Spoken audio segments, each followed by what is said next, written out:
Bonjour à tous, merci de vous être levés ce matin, surtout si vous avez fait la fête hier soir. Merci beaucoup, Mag. Hop. Comme le disait Mag, donc moi je m'appelle Frédéric de Gombert, je suis un des cofondateurs d'une boîte qui s'appelle Akeneo. On va parler un petit peu d'Akeneo ce matin, pas uniquement d'Akeneo, mais de choses autour de notre expérience. Le but de cette présentation, c'était de pouvoir parler un petit peu de notre retour d'expérience à nous. Akeneo, c'est une aventure qui a commencé il y a 5 ans, en janvier 2013.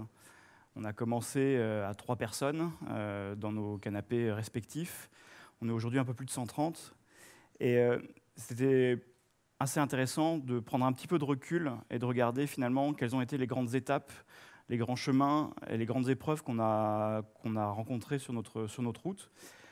Je précise que ça n'a pas vocation à être une leçon ou à être une to-do or not to-do. C'est notre retour d'expérience à nous qui n'a pas plus de valeur que n'importe quel autre retour d'expérience. Donc à prendre avec toutes les pincettes et le recul nécessaire.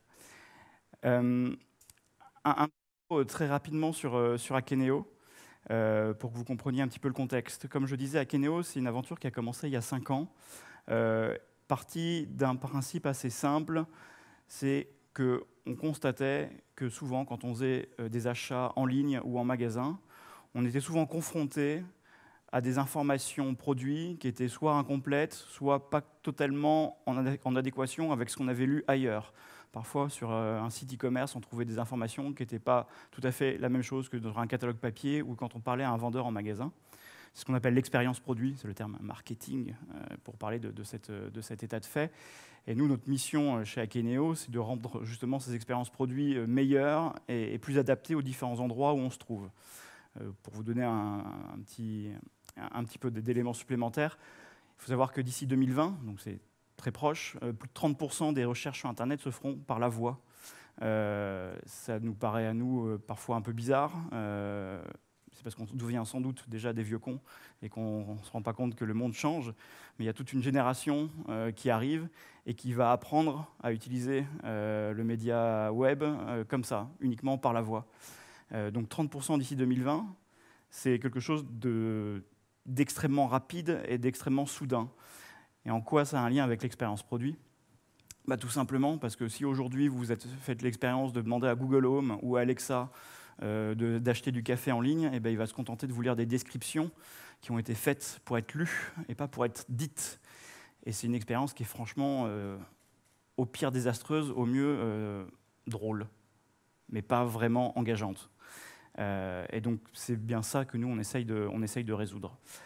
Voilà, je ne dirai pas plus sur Akeneo. Je le disais, créé il y a 5 ans, comme toute start-up, on a essayé de formaliser nos valeurs, que vous voyez ici, la plus importante étant la bière, parce que je pense que c'est ce qui est le plus important dans la vie, avant l'expérience produit. Mais ça, je n'irai l'avoir dit, même si c'est filmé. Et donc voilà, comment on en est arrivé là ? C'est encore un chemin qui est encore long. Mais au cours de ce chemin, il y a eu au moins à 3 reprises des vraies crises, des vraies remises en question fondamentales de notre organisation et de la manière dont on fonctionnait en tant que start-up. Vous savez que le start-up, c'est un organisme assez instable, en perpétuelle mutation, qui est parfois assez difficile à contrôler. Et donc, l'idée, c'était de se dire, à travers ces 3 crises, qu'est-ce qu'on a appris ?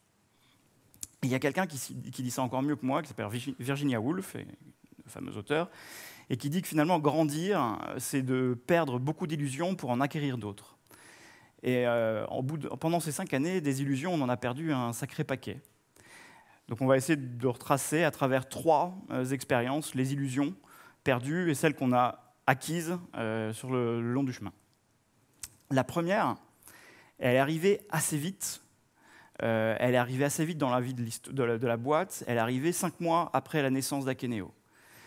5 mois après la naissance d'Akeneo, on était 5 personnes dans la boîte, essentiellement des développeurs.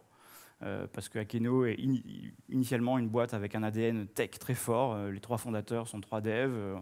Les premiers salariés qu'on a embauchés étaient des devs. On a passé beaucoup de temps en R&D. Et au bout de 5 mois, comme toutes les startups, comme tous les éditeurs de logiciels, on s'était dit, bon, allez, on commence en janvier 2013, allez, septembre, on a notre V1, et décembre, on commence la commercialisation. Au bout de 5 mois, quand on s'est rendu compte qu'on n'était qu'à 10% de là où on pensait être, on s'est dit, il y a peut-être quelque chose qui bug quelque part, on a peut-être raté une étape. Et là où on avait raté encore plus une étape, c'est de se dire, on est 5, mais on n'est pas complètement sûr qu'on va tous dans la même direction et qu'on comprend tous la même chose. Et ça, je pense que c'est le premier syndrome de la start-up, surtout dans le monde de la tech, quand on fait du logiciel. Vous avez compris, je vous ai expliqué ce qu'on faisait dans l'expérience produit. Je ne l'ai pas toujours aussi bien raconté. Et il y a 5 ans, quand je le racontais à mon équipe, en gros, je leur disais, on va faire du PIM, on va faire du Product Information Management. Ça n'éveille pas grand-chose chez les gens, et à juste titre. Même la notion de données produits, ce n'est pas forcément quelque chose qui est intuitif, qui est instinctif, ce n'est pas quelque chose qui nous touche personnellement au quotidien, même si la conséquence de la mauvaise information produit nous touche. On n'est pas en première ligne, ce n'est pas nous qui nous tapons des fichiers Excel à longueur de journée pour remplir des catalogues en ligne ou sur le catalogue papier. Donc c'était très difficile d'expliquer véritablement la mission d'Akeneo à nos premiers employés, à nos premiers salariés. Et donc du coup, difficile de les faire adhérer à un projet d'entreprise et de les faire aller dans la même direction que nous. Donc c'était ça, mai 2013, j'ai dit 5 personnes, mais en fait c'était 7 personnes, une équipe complètement éclatée, pas de bureau, en remote, une organisation super agile, pour ne pas dire complètement à l'arrache, ça fait plus start-up. Et puis voilà, comme je disais, peu de progression dans la R&D, peu d'esprit d'équipe, incompréhension sur la mission. Ça a l'air marrant comme ça, mais on a failli crever en mai 2013. On était vraiment à un stade où on avançait tellement pas ou tellement mal qu'on s'est dit on va pas y arriver, on va pas le sortir ce produit, on va pas accoucher de notre premier enfant. Et le déclic qu'on a eu, c'est de se dire ok, pourquoi on n'avance pas dans le même sens? Et le truc, c'était de se dire, essayons de formaliser un petit peu ce qu'on fait, essayons de réexpliquer un petit peu ce qu'on fait, et surtout, essayons d'unir un petit peu l'équipe. Et la première leçon qu'on a apprise, c'était de se dire, en fait, le remote, ça ne marche peut-être pas pour tout le monde. En tout cas, pour nous, ça n'a jamais marché. Et je sais bien que c'est à l'antithèse de tout ce qu'on lit et de tout ce qu'on entend, mais nous, ce qui nous a sauvés à un moment, c'est de mettre tout le monde dans les mêmes bureaux. C'est d'avoir tout le monde côte à côte et de commencer à créer une relation en dehors de la vie même de la boîte. De commencer à avoir des choses qui se passaient en dehors des heures de bureau. De commencer à créer, en fait, simplement souder une équipe. Parce que si c'était difficile au départ de faire comprendre et de faire vivre ce qu'était le PIM, le Product Information Management, à l'équipe, en réussissant à les fédérer, en tout cas autour d'une envie commune d'être ensemble, et en me disant ça, j'ai l'impression d'être un espèce de vieux gourou dégueulasse, mais ça a un vrai sens, et ça a permis de refédérer un petit peu tout le monde. Donc c'est des trucs tout bêtes, mais on a commencé à mettre en place des after-work, on a trouvé des premiers bureaux, des petits bureaux, un garage, mais c'était chouette, on était bien dedans. Et puis, on a eu cette idée de se dire, le genre d'idée à la con qu'on a quand on démarre, de se dire, si on emmenait tout le monde pendant une semaine à la plage, et plutôt que de bosser dans nos bureaux actuels, on va passer une semaine où on va bosser ensemble, on va louer une baraque au bord de la mer, à Le Mormoutier en l'occurrence, et puis on va passer une semaine ensemble. Et en fait, on l'a fait. Et pourquoi je dis que c'est une idée à la con? Parce que c'est une idée qui paraît vachement bien quand on est 7. Louer une baraque à 7, c'est super. Sauf qu'on oublie parfois que les rituels s'installent vite et que c'est devenu une habitude et que ramener 130 personnes à la plage aujourd'hui, c'est pas tout à fait la même organisation et la même logistique. Mais on continue à le faire et ça a permis de vraiment créer un élan. En l'occurrence, pendant cette première summer session, l'objectif, c'était de se dire, on a un client, c'était notre premier client, Hermès. On s'est dit, au bout de la semaine, il faut qu'on ait livré notre premier projet avec notre produit. Et c'était un challenge. C'était un challenge parce que le produit n'était pas complètement sec. C'était un challenge parce qu'on ne se connaissait pas encore très bien. C'était un challenge parce qu'on était dans un endroit où il n'y avait pas de connexion Internet, mais ça rend les choses plus marrantes. Et donc tout ça, mis bout à bout, a créé une situation où tout le monde s'est mis en marche et tout le monde s'est mis en route ensemble. Donc voilà, ça c'est la photo de notre première summer session, où on est content. Donc, si j'en reviens à la petite citation de Virginia Woolf, quelles sont les illusions qu'on a perdues et les illusions qu'on a acquises à l'occasion de cette première crise? La première, c'est de dire que le remote, c'est fait pour tout le monde. Je l'ai dit. Probablement que ça marche quand c'est bien fait. Il y a plein de très belles boîtes, comme donc GitHub, qui en a fait son savoir-faire, qui savent fédérer des équipes éclatées dans le monde entier, chacun chez soi. Nous, on n'a pas su le faire. On n'a pas su le faire. Est-ce qu'on ne s'est pas su le faire parce qu'on n'a pas su mettre en place les bons outils, ou tout simplement parce que notre culture, ou en tout cas la volonté qu'on a de mettre des gens ensemble, elle n'était pas vraiment compatible avec cette manière de travailler? Mais nous, ce qui nous a sauvés à un moment, c'est de dire on arrête ça et on remet tout le monde ensemble. Et encore aujourd'hui, 5 ans après, ça fait partie vraiment des moteurs forts de la boîte. L'autre illusion perdue, c'est de se dire une équipe, ça ne fonctionne que pendant les heures ouvrées. Et par là, je ne veux pas dire qu'il faut bosser jour et nuit. Au contraire, l'idée, c'est bien d'isoler les moments où on travaille et les moments où on fait autre chose. Mais on peut faire autre chose tout en étant au travail. Et ça, ce n'est pas toujours instinctif. Et ce n'est pas toujours évident. Mais ce qu'on a compris, c'est que si on réussissait à créer des moments forts dans le cadre de l'entreprise, mais qui n'étaient pas liés à du travail, on recrée une équipe et on recrée un élan. La troisième illusion perdue, c'est que nous, en bon tech, on se dit formaliser une mission, écrire ce pourquoi on est né, ce pourquoi on fait, c'est vraiment du bullshit. C'est vraiment uniquement pour écrire des posts médiums et pour se faire mousser sur Internet, mais ça n'a pas d'autre intérêt que ça. Et en fait, si, ça a un vrai intérêt. Ça a un vrai intérêt parce que quand on est fondateur, on est passionné, on a une vision très précise de là où on veut aller, mais la formaliser, l'écrire, réussir à l'expliquer, c'est extrêmement important. Sinon, chacun des membres de l'équipe va se créer sa propre vision, sa propre interprétation de ce que vous voulez faire. Et c'est hyper important de finalement régulièrement se réaligner et de se dire est-ce qu'on est bien d'accord, qu'on va bien dans la bonne direction et dans le bon sens. Donc, formaliser une mission, l'écrire, ça a un vrai intérêt. Et ce n'est pas juste du bullshit. Dans les illusions qu'on a acquises, du coup, dans ce qu'on a appris, c'est de se dire que finalement, la meilleure communication est celle qui se fait de manière spontanée. C'est à l'inverse de dire on formalise tout se fait par messagerie, etc. Et ça se fait que pendant les heures ouvrées. Non, et on s'est dit, non, il y a une communication, il y a un message qui passe aussi de manière très spontanée, de manière très informelle. On verra pourquoi c'est une illusion, c'est que ça a ses limites. L'autre illusion, c'est de dire, super, on est 7, tout le monde est maintenant hyper aligné, donc pas besoin de hiérarchie, on peut rester flat pendant toute notre vie, ça va marcher parce que tout le monde est parfaitement aligné et qu'on continuera à faire fonctionner ça. Ça marche jusqu'à un certain temps. Ce certain temps, il est arrivé 20 mois après la création d'Akeneo. On est à l'été 2014. On est maintenant une vingtaine de personnes dans la boîte. On a commencé à grandir. On est tous basés à Nantes, toujours dans nos mêmes bureaux, qui commencent à devenir un peu petits. Équipe centralisée, notre organisation est flat. Et là, on commence à se rendre compte qu'il y a à nouveau une petite crise, un truc qui ne fonctionne plus comme avant. D'abord, la première chose qu'on a constatée, et ça je pense que toutes les boîtes passent par là, c'est qu'il arrive un moment où, de par la taille de la boîte, les collaborateurs commencent à se demander « mais qu'est-ce qui fait l'autre exactement ?» Je ne suis pas sûr de savoir, ou en tout cas je ne le sais pas en temps réel.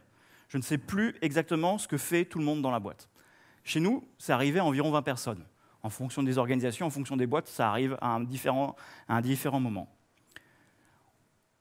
On commence à avoir un soupçon de la culture du secret. Parce que comme il y a 20 personnes, il y a un petit groupe qui se forme, qui commence à réfléchir de son côté, et donc on a l'impression qu'on cache des choses, ou qu'on prépare des choses dans son coin et qu'on ne partage plus autant qu'avant. La leçon qu'on a apprise, j'en reparlerai, c'est que plus on partage, plus on est transparent, plus on vous soupçonne de cacher des choses. Mais ça, malheureusement, on n'a pas trouvé de solution à ça. Et le dernier point, c'est le manque de coordination. C'est que 20 personnes, on commence déjà à avoir des silos. On commence déjà à avoir des gens, des équipes qui prennent des initiatives, et ça c'est hyper important, mais qui ne se concertent pas forcément avant, et donc qui font la même chose sans le savoir, chacun de leur côté. Et pour nous, ça a été un petit peu frustrant, ce point-là, puisque notre métier intrinsèquement chez Akeneo, c'est d'empêcher que ça arrive chez nos clients. C'est d'empêcher qu'il y ait une équipe qui fasse de son côté des fichiers Excel pour le catalogue papier, et qu'il y en ait une autre 2 étages plus bas qui fasse les mêmes pour le site e-commerce. Et ce contre quoi on se battait, notre mission, elle était en train de nous arriver à nous. Ce qui était un petit peu frustrant. J'ai appelé ça la surcharge caféinale. C'est pas parce qu'on buvait trop de café, mais c'est parce que la machine à café, elle devenait trop petite pour accueillir 20 personnes. Et que toute la communication informelle qui se faisait auparavant autour des bières du vendredi soir, et du jeudi soir, et du mercredi soir, et du mardi soir, et d'avant, de tout ce qui se passait en dehors des heures ouvrées, en dehors des canaux officiels, ça ne fonctionnait plus à 20. On n'avait plus systématiquement les 20 personnes qui étaient informées en temps réel de ce qui se passait, parce que ce canal de communication informelle, il était cassé. Donc, comment on a essayé de traiter ça? Le premier truc, qui était pour nous une vraie violence, c'était de se dire, on va créer un premier niveau de management. En fait, plutôt que du management, c'était un comité de pilotage. On a décidé d'avoir une personne qui représentait chaque service, l'équipe produit, donc l'équipe de R&D, l'équipe service qui s'occupait de l'implémentation ou de l'accompagnement de nos clients sur les projets, et l'équipe commerciale à l'époque. Et d'avoir un représentant de chacune de ces équipes pour qu'on s'organise régulièrement, qu'on se fasse des points réguliers, que chacun partage où il en est, qu'il partage ses problèmes, qu'on essaye de les traiter ensemble, et surtout qu'on communique. Systématiquement, à chaque fois qu'il y avait une réunion de ce comité de pilotage, il y avait un compte-rendu public qui était fait sur Slack, chez nous, pour que toute l'équipe sache ce qui se passait derrière la porte. Parce qu'au début, on a commencé à le faire sans faire des comptes-rendus publics, et ça, on se dit « Ah, mais qu'est-ce qui se passe derrière cette porte ?» Et beaucoup de fantasmes sur ce qui se passait derrière la porte. Donc on a décidé de rendre le truc très transparent, et donc à chaque fois qu'il y avait un comité de pilotage qui se réunissait, comme compte-rendu public. Donc c'était aussi la définition de ce processus de communication interne. Et c'est là où aussi on s'est dit, OK, communication informelle, ça fonctionne jusqu'à un certain point, il va falloir aussi qu'on commence à instaurer des communications plus formelles. On a commencé à faire ce qu'on appelle les all hands, des réunions, des présentations où tout le monde est là, où on présente un petit peu l'état de l'avancement de la boîte, on pose des questions, et on se reprend un moment plus formel pour parler de ça. Pareil, ça paraît un peu anodin, mais quand on a été flat pendant 1 an et demi, commencer à arriver avec ce premier niveau d'organisation, c'est un petit choc, c'est un petit peu brutal. Mais ça passe. Ça passe, ça a mis un peu de temps à être compris. Nous-mêmes, on a mis un peu de temps à réussir à faire fonctionner cet organe-là, mais on avait le sentiment, en tout cas à l'époque, d'avoir trouvé l'organisation qui allait nous permettre de tenir quelque temps. Donc, les illusions qu'on a perdues à l'occasion de cette crise, c'est que la première, c'est que la communication, ça ne se travaille pas. Si, la communication, ça se travaille. Ce n'est pas quelque chose de purement informel. Il y a un vrai travail c'est un métier. C'est un vrai métier que de constamment informer, répéter. Ça, c'est un autre syndrome aussi que nous, on a vécu, c'est de se dire, mais ce truc-là, on a l'impression de l'avoir déjà dit 10 fois. Mais ouais, on l'a déjà dit 10 fois et il faudra le redire 10 fois pendant les 10 prochaines années, par an pendant les 10 prochaines années. Parce que quand une boîte grandit, il y a constamment des nouvelles personnes qui arrivent et qui n'étaient pas forcément là au moment où vous l'aviez dit la fois précédente. Donc répéter la vision, répéter pourquoi on est là, répéter là où on en est, c'est extrêmement important. C'est un peu frustrant, mais c'est important. Les silos, ça n'existe que dans les grandes boîtes. Je le disais tout à l'heure, c'était extrêmement étonnant pour nous de voir la vitesse à laquelle des silos se forment dans une entreprise. Pour nous, un silo, c'est vraiment quand on commence à avoir des personnes qui travaillent dans leur coin avec, vous savez, le syndrome de « c'est pas ma responsabilité, c'est la responsabilité de l'autre équipe ». On se renvoie un petit peu la balle gentiment. Ça arrive extrêmement vite. Beaucoup plus vite qu'il y a 5 ans. Je m'étais dit, les silos, ça arrive à 100 personnes, 150 personnes. Mais non, dès 20 personnes, ça arrive. Et il faut les battre Il faut se battre contre les silos le plus vite possible. Les illusions qu'on a acquises, c'est de se dire, soyons hyper transparents. Tout ce qu'on fait, on l'explique. Tout ce qu'on décide, on l'explique. Tout ce qu'on projette de faire, on l'explique. Donc ça, on s'est vraiment mis dans cette démarche-là à partir de ce moment-là. Et l'autre illusion qu'on a acquise, c'est de se dire, avec les bons process, avec cette bonne communication formalisée, tout le monde saura en quasi-temps réel ce qui se passe dans la boîte. Tout ça est vrai, mais encore une fois, jusqu'à un certain point. Et dans les faits, cette organisation qu'on a mise en place, elle a tenu. Elle a tenu 4 ans. On n'a pas changé fondamentalement l'organisation d'Akeneo pendant les 4 années suivantes. Ce qui est plutôt cool. Mais 4 ans après, été 2017, troisième crise, probablement la plus violente et la plus difficile à gérer pour nous. Été 2017, on est environ 90 personnes. La boîte a bien grandi. On a maintenant des personnes et une équipe dans 3 pays différents, en France, en Allemagne, aux États-Unis.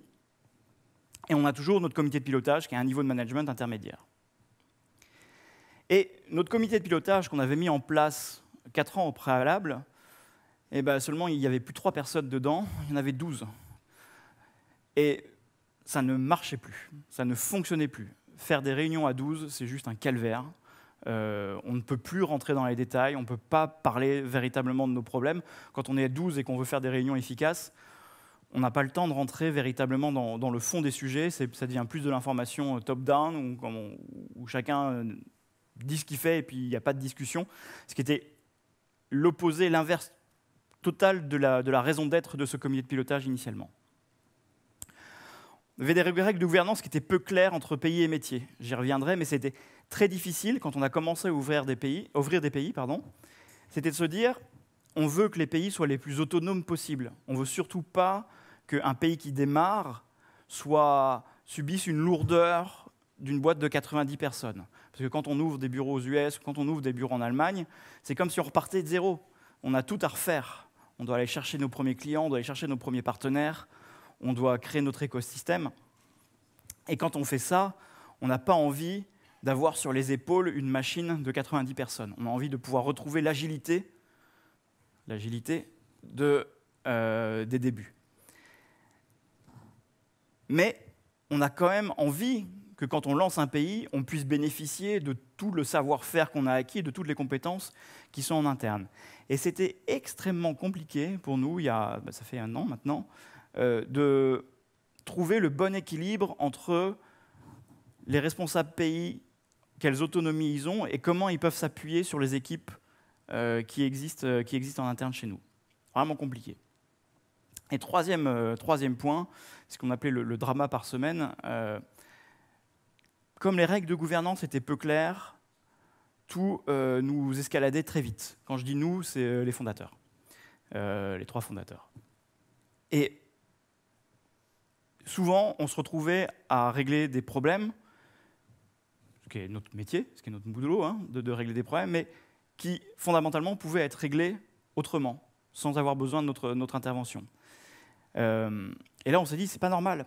Enfin, il y a un truc qui n'est pas normal, c'est que nous, notre objectif et l'effort qu'on fait en tant que fondateur, qui est d'une violence aussi assez importante, de se dire, il faut que je lâche prise, il faut que j'arrête d'être sur tous les sujets. On a essayé de faire ça pendant les 3 dernières années, et pourtant, les sujets nous reviennent encore. Donc, il y a un truc qu'on a raté. Vraiment, nous, il y a un truc qu'on n'a pas bien fait pour que les sujets nous remontent systématiquement. Et c'est ce qu'on a appelé chez nous le syndrome de Néo. Pourquoi le syndrome de Néo ? Parce qu'en fait, ce qui nous manquait, c'était la matrice.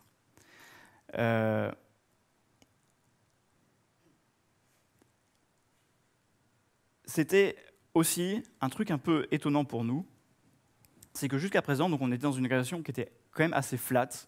Je disais, il y avait juste un niveau de management pour 90 personnes, ce qui tient, mais qui tient quand les 90 personnes sont toutes au même endroit. À la minute où vous avez des personnes dans différents pays, ça commence à devenir compliqué.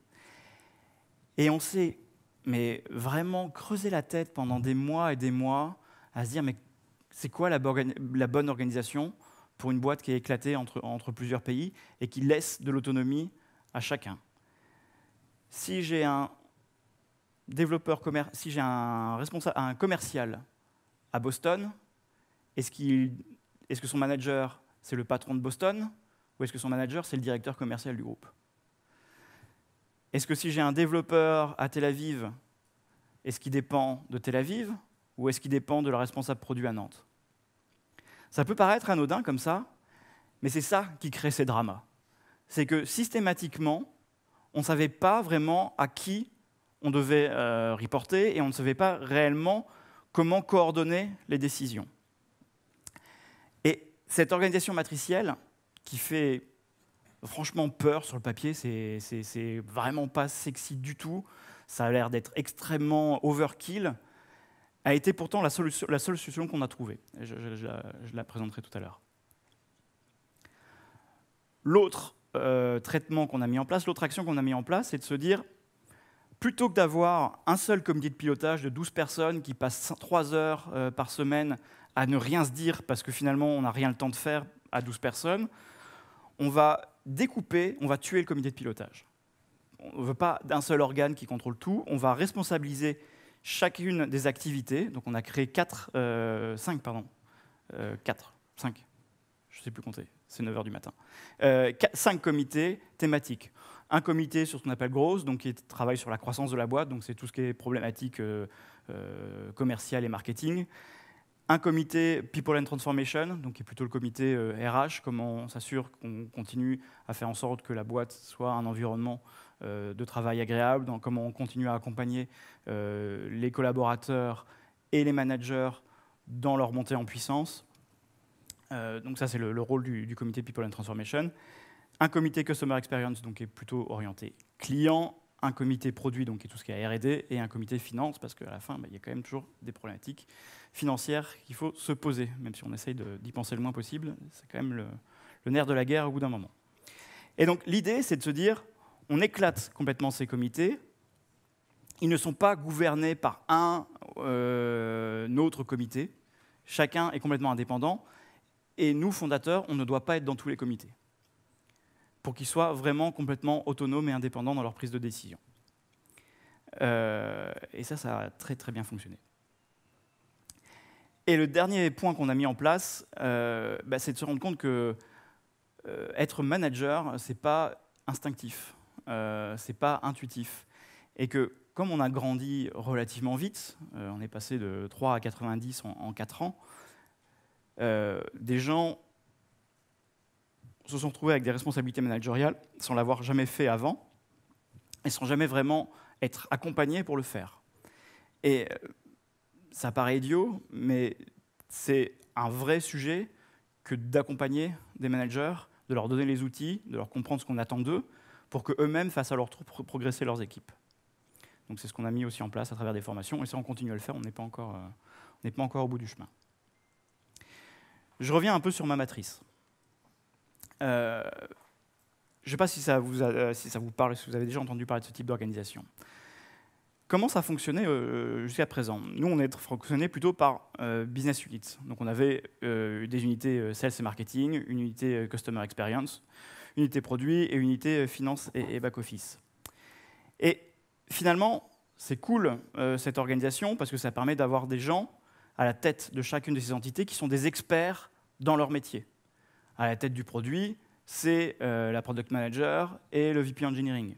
À la tête de la finance, c'est notre DAF. À la tête de la Customer Experience, c'est le responsable du Customer Success chez nous. À la tête de l'équipe Sales, c'est le directeur commercial. Donc on a les gens les plus qualifiés pour piloter ces équipes-là. Dans le sens qualifié, en tout cas les plus expérimentés d'un point de vue opérationnel sur ces sujets-là. Donc ça fonctionne très bien. Sauf que, comme je disais, il faut entrecouper tout ça de nos régions.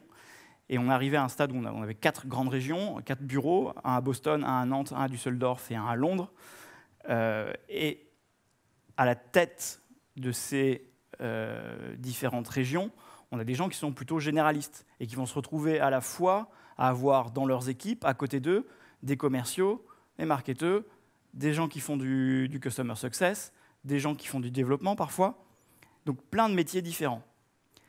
Eux, c'est les gens qui sont à la tête de ces pays, c'est les mieux placés pour comprendre les spécificités de leur pays, de la culture dans laquelle ils se trouvent. On a très vite appris, par exemple, qu'en Allemagne, on ne bossait pas du tout de la même manière qu'en France.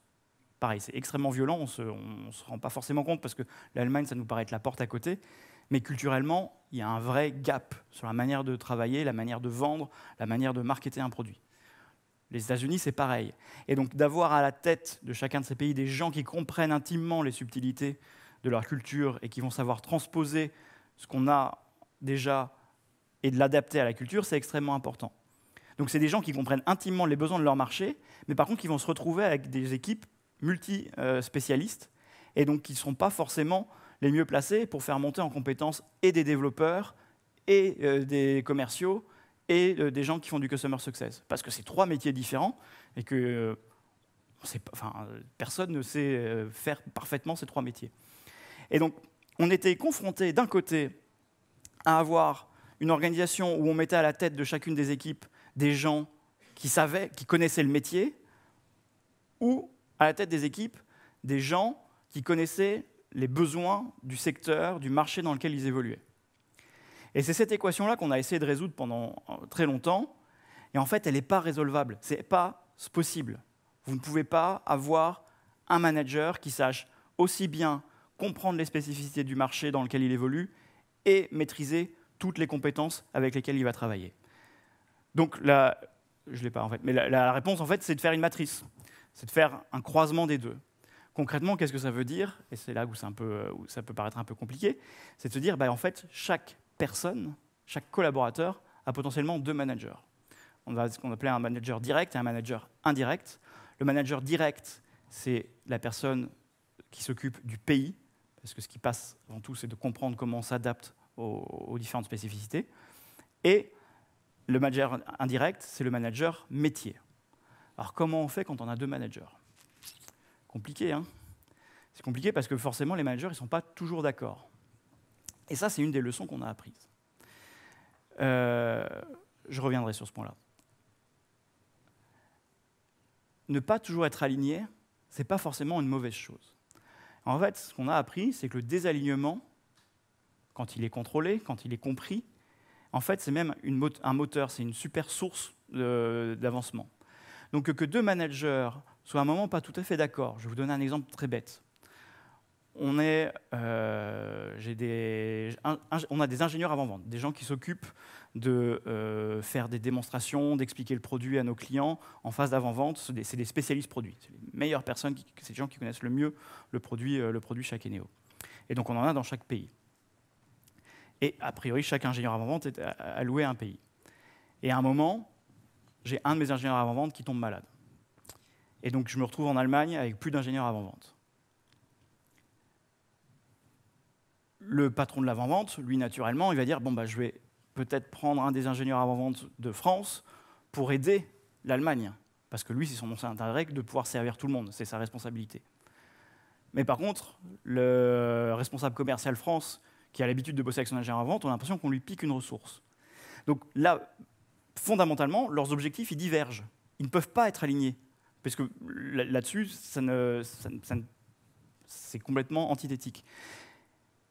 Et la clé de ça, c'est qu'en fait, ça va forcer les managers à discuter, à comprendre et à prendre de la hauteur et à trouver la solution qui est la meilleure pour la boîte et pour les clients. Donc c'est un exercice qui prend un petit peu de temps, d'accepter qu'on ne soit pas toujours désaligné. Il y a tout un tas de règles qu'on a mis en place pour gérer le désalignement. Mais c'est important de comprendre que le désalignement, c'est tout à fait sain dans une boîte à partir du moment où on l'accepte, où on comprend que c'est OK de ne pas toujours avoir les mêmes objectifs et que parfois on a même des objectifs qui divergent. L'autre illusion qu'on a perdue, c'est de se dire que la gouvernance d'une boîte devait être démocratique. On avait beaucoup d'idéaux, on en a toujours plein d'ailleurs. On avait une vision assez précise de type de boîte qu'on avait envie de construire en montant Akeneo, mais on s'est vite rendu compte que la démocratie, ça ne fonctionnait pas dans une organisation. on a tous une voix, mais pas forcément un vote. Et si on essaye d'obtenir le consensus à chaque fois qu'on prend une décision, soit on n'en prend pas du tout, soit on prend des décisions qui sont molles. Et donc l'objectif, justement, en créant ces comités thématiques, c'était de pouvoir donner la possibilité à ces comités de prendre des décisions qui ne devaient pas, qui ne pouvaient pas être remises en cause.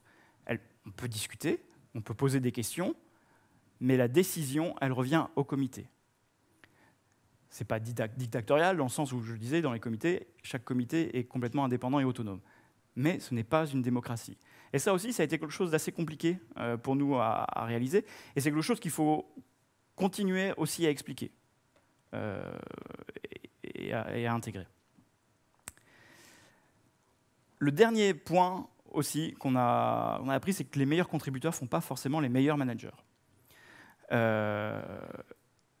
Et ça, je pense que c'est le fait de toutes les boîtes qui grandissent vite. On arrive à un moment où, quand on est dans une boîte de 100 personnes, on a des besoins qui commencent à devenir un petit peu différents. On commence à avoir des besoins d'industrialisation, de créer des process, tout ce genre de trucs qui sont des gros mots au début. Enfin, on n'a pas envie de faire ça. Et les gens qui rentrent dans une start-up de 10 ou 20 personnes, ils ne viennent pas là pour créer des process, ils viennent là pour construire. Ils viennent là parce qu'il y a tout à construire. Et la boîte grandissant, on se retrouve parfois heurté un peu à un mur en disant « Mais mince, la boîte dans laquelle je suis rentré, c'est plus la boîte dans laquelle je suis aujourd'hui. » Et ça, c'est le truc le plus difficile. Pour nous, en tout cas en tant que fondateurs, ça a été le plus difficile à comprendre, à digérer. C'était de se dire comment on accompagne ces compagnons de route qui nous ont aidés à tout construire, qui font partie intégrante de la vie de la boîte, mais qui à un moment se retrouvent confrontés à une situation où ils ne se reconnaissent plus. Pas parce que pas parce que la mission a changé, ou pas parce qu'on est devenus des gros cons, mais juste parce que structurellement, ce qu'il y a à faire aujourd'hui dans la boîte n'est plus ce qu'il y avait à faire au tout début. Et mettre ces personnes-là à des postes de management est la plus grosse erreur que vous puissiez faire. Parce que c'est des gens qui ont besoin de créer, qui ont besoin de pouvoir continuer à exprimer leur appétit pour découvrir des choses. Et ce n'est pas ce que fait un manager.